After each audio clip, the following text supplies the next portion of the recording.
Hello বন্ধুরা, সবাই কেমন আছেন? আশা করি ভালোই আছেন। চলে আসলাম আর একটা ভিডিও নিয়ে। এটা আমাদের থাকার রুম। আমরা এই জায়গায় থাকি, সব কন্টেন্ট দেওয়া, ভিতরে সিট ফেলাইনো আছে। আমরা সব প্রবাসীরাই এখানে থাকি।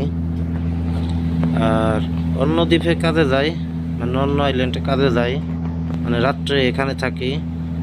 আর কাজ না করলে আমরা এখানেই থাকি, এখান দিয়েই ঘোরাফেরা করি। আর এখন নিয়ে যাবো আপনাদের আমরা কোথায় কাজে যাই সেখানে।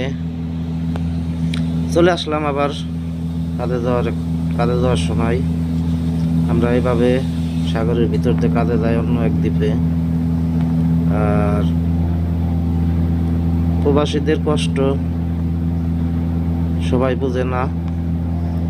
তো ভিডিওটা যদি ভালো লাগে তাহলে চ্যানেলটা সাবস্ক্রাইব করে দিবেন। আমরা কাজে যাওয়ার সময় এভাবেই একটু উড়ে উড়ি করে কাজে যাই, কারণ অনেক দূরে কাজে যাওয়া লাগে। তো মালদ্বীপ যারা আসবেন তারা একটু ভেবেচিন্তে আসবেন, কারণ কোম্পানিতে আসলে আপনারই ভালো।